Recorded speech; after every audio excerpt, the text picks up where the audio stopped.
Фарида, добрый день. Наш с вами диалог хотела бы начать с обсуждения вашей работы. Вы являетесь главным редактором газеты «Зоря Ислама». И в связи с этим хотелось бы узнать у вас, как вы пришли к тому, чтобы работать в СМИ? Добрый день. Мне очень приятно, что я участвую у вас в передаче. Да, главная моя работа – это журналистика, средства массовой информации. Я не думала, честно, что я буду работать в этой сфере, потому что до этого раньше работала в других органах власти, но СМИ для меня чуть-чуть было далекое. Я боялась вообще участвовать в этой деятельности, изучать эту деятельность, развиваться в ней, но так случилось, что республиканская газета «Зоря Ислама» – это, можно сказать, газета, основанная моим отцом Масхутом Джонитовичем Заурбековым. С 1990 года она выпускается. И получилось так, что в один определенный период эту должность главного редактора заняла я. Я думаю, что для меня это честь сейчас работать тут. А не переживали ли вы перед назначением? Насколько мне известно, даже Ахмед Дудаев, наш министр Чеченской Республики по национальной политике, внешним связям, печати информации, он даже представил вас официально коллективу вашей газеты. Что вы чувствовали в этот момент? Переживала, потому что до этого, я знаю, такого не было. Было волнение, было приятно. Для меня была честь, что Ахмед Махмудович пришел, сам познакомился лично и познакомил меня с коллективом, представил меня коллективу. И главное, он доверил мне вот эти вот направления, дал новые, так скажем, пути, советы и пути развития данной газеты и вообще средств массовой информации не только в печатном издании, но и на просторах интернета. А вот по вашему мнению, какими качествами необходимо обладать журналисту, чтобы стать успешным в своей сфере? Я думаю, что в первую очередь журналист должен быть бдительным. Он должен замечать все, он должен анализировать и уметь грамотно преподносить ту или иную информацию населению. А вот вы говорили, что первое время переживали, когда устроились на работу в эту газету. Вот с какими трудностями вы столкнулись на своем пути? Для меня, честно скажу, вначале были непонятны те или иные термины в журналистике, но потихонечку я в соответствии с практикой изучила их, научилась. Плюс у меня еще очень хорошая команда. Благодаря команде я добилась тех или иных результатов. Фарида, насколько мне известно, вы работаете в нескольких сферах. Вы работаете в СМИ, вы занимаетесь также активно риэлторской деятельностью. Не сложно ли вам совмещать несколько направлений сразу? Сложно, но когда любишь свою работу, когда видишь, как окружающие благодарны тебе, когда видишь поддержку людей, любая сложность, она становится более-менее легкой. И плюс еще Всевышний помогает. Я думаю, что самое главное это. Вот вы как раз-таки затронули тему поддержки людей. Вот какую роль в вашей жизни играет семья и как ваша семья поддерживает вас? Моя семья, в первую очередь, мой отец, мои два брата и мои дети. В самые тяжелые для меня жизненные периоды рядом были они. Огромное спасибо в первую очередь моему отцу за то, что он вообще отец. Я сейчас, наверное, расплачусь, потому что отец – это самое главное в моей жизни. Благодаря отцу я нашла себя, получила колоссальную поддержку со всех сторон, получила авторитет, можно сказать, благодаря ему. Я рада, что я являюсь дочерью такого отца. Фарид, мне бы хотелось бы узнать у вас такой момент. Вот, к сожалению, но в обществе существует такой стереотип, что женщина не может быть успешной в каких-то сферах, так как она больше должна отдавать большую часть своего времени быту, дому. Вот как вы относитесь к данному стереотипу? Стереотипы, они всегда были и будут, но скажу, что наши женщины, именно чеченские женщины, доказали, что они могут совмещать и быт, и дом, и семью, и работу, и рылк, и рулк.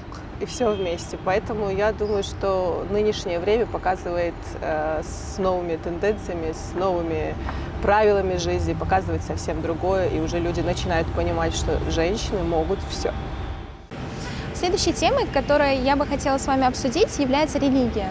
Вот какова роль религии в вашей жизни? Вот что для вас значит религия? Религия – это самое важное, это душа человека. Религия помогает выйти из самой-самой трудной ситуации в жизни. Самые переломные моменты в моей жизни, на самом деле, я пережила благодаря тому, что я не теряла связь со Всевышним и уповала только на Него. Думаю, что для каждого религия и Всевышний – это и есть Он сам. Поэтому нужно не терять веру при любых ситуациях в жизни, верить, еще раз верить, и быть сдержанным, и не терять такого слова, как собор. Фарид, а вот вы сказали, что религия для вас очень важна. Какой для вас аят или же хадис стал вдохновляющим, мотивирующим вас двигаться дальше? Я никогда не забываю суру 20, аят 46. «Не бойтесь, ибо я с вами. Я слышу, я вижу». Во время того, как мы снимали подсъемки с вами, вы как раз-таки мне показали вашу фотографию в детстве, где у вас берут интервью, и, насколько мне известно, это был Азиз Кусаев, да, Алгеш Штольцен. Вот могли прокомментировать этот момент? Это фото сделано в 90-м году в селах Автуры. Мне там всего лишь 2,5 годика. Мы были в зиярте Бамбкири Хаджи, Ауды, Мархтуаштеду. И у меня среди окружения многих детей, да, Алгеш Штольцен, Азиз Кусаев взял интервью. Я помню даже детским каким-то вот мимолетной памятью, как это было. Я помню, была толпа вокруг меня. Ну, вы там видели, я одета даже да, как мальчик. Я поняла, что с тех пор этот характер сформировался во мне как такой вот стержень, что я сама действительно во всем. Как раз было начало всей деятельности республиканской газеты «Зори Ислама». Вот так вот. Фарид, как вам удается совмещать вашу работу и личную жизнь? Лукавить не буду, скажу как есть. Сейчас в моей жизни уже и дети взрослые, и семейные обстоятельства чуть другие, поэтому мне чуть с этим легче. Но был период, когда большая часть моей жизни уходила только семье, но тем не менее я справлялась и с работой. Сейчас больше я посвящаю себя карьере, работе, ну и, соответственно, результату, который получаю от него, уже проношу в семью, своим детям и себе. И напоследок хотелось бы узнать у вас, какие советы вы могли бы дать женщинам, которые хотят себя реализовать в своей сфере, но находятся вот только на начальном этапе своего развития? Я им скажу: не сдавайтесь, будьте настойчивы. Если что-то не получается, ищите другую дверь. Если закрылась одна дверь, то открывается другая. Если же вам все-таки нравится то, что вы начали, ставьте цели, идите вперед. Уповайте на Всевышнего, идите вперед.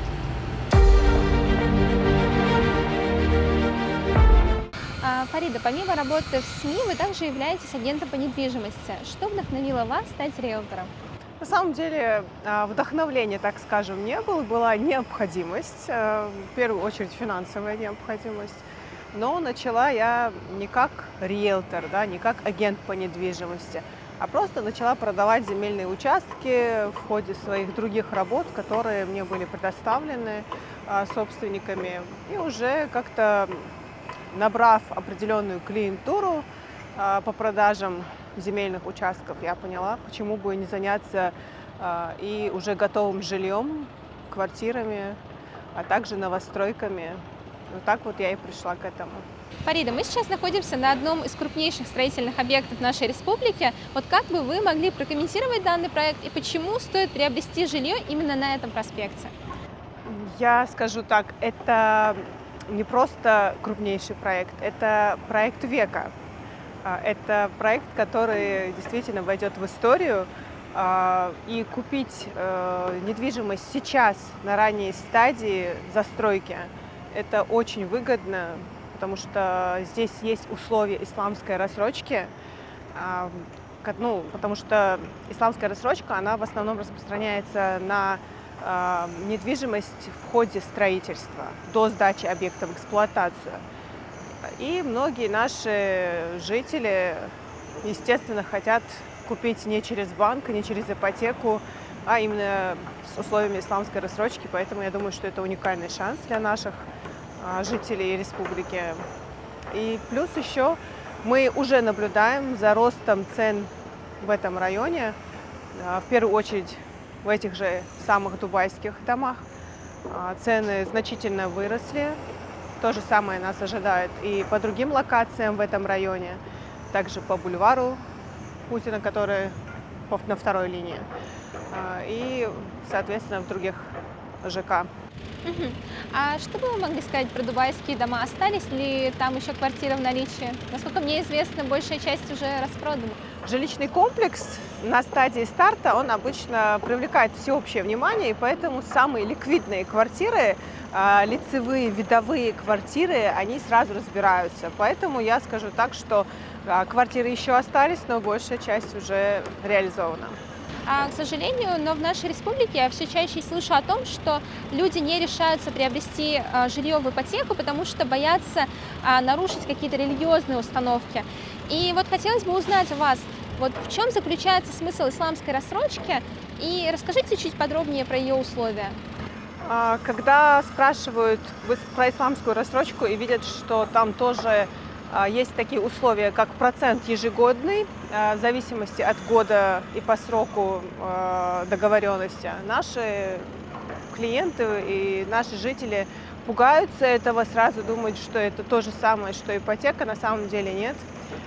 Потому что когда клиент берет в ипотеку энную сумму денег в банке, этот процент он набегает в случае неоплаты, своевременного погашения долга и так далее. А у нас в исламской рассрочке, так скажем, устанавливается конкретный срок, конкретная сумма, и это уже договоренность, которая не нарушается ни при каких условиях, не набегают никакие дополнительные проценты, плюс еще есть возможность, когда застройщик идет навстречу, и если собрать раньше срока ту или иную сумму, можно будет также досрочно погасить.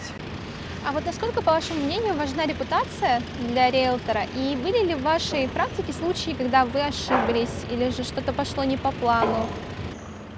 Ну, я не скажу, что что-то идет не по плану. Единственный может быть такой вариант, что клиент покупает в рассрочку, да, но, к сожалению, там в связи с тем или иным жизненным случаем его финансовая стабильность, она меняется, это жизнь, сегодня есть, завтра нет, поэтому у него могут возникнуть проблемы с погашением договоренной суммы, но мы находим какие-то приемлемые варианты и пытаемся помочь своим клиентам, не бросаем их, заключив сделку, не оставляем их за бортом, ведем дальше.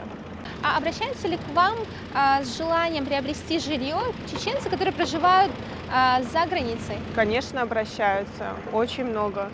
Именно А возможно ли составить договор, находясь там? Потому что я знаю, что у некоторых не получается, например, по тем или есть иным варианты причинам. юридические сопровождения сделать и юридически грамотно все оформить. А вот помимо дубайских домов, какие еще проекты стоит вкладываться, по вашему мнению? Конечно же, в проекты, которые строятся по второй линии, это бульвар Путина, вот как у нас нынешний проспект Путина и бульвар Асымбаева, также проспект Путина, и вторая линия – это бульвар Путина будет, где будет пеший бульвар продолжительностью 1 километр, где будут фонтаны, красивая зеленая зона, где с семьей можно пойти погулять, пройтись. Поэтому самое красивое место, мне все-таки кажется, будет бульвар. Фарида, было очень приятно познакомиться с вами. Большое спасибо за участие в нашей передаче. Да, я с тобой. Мне тоже было безумно приятно, что меня пригласили, что действительно решили, что я сильная, я сама, если передача называется.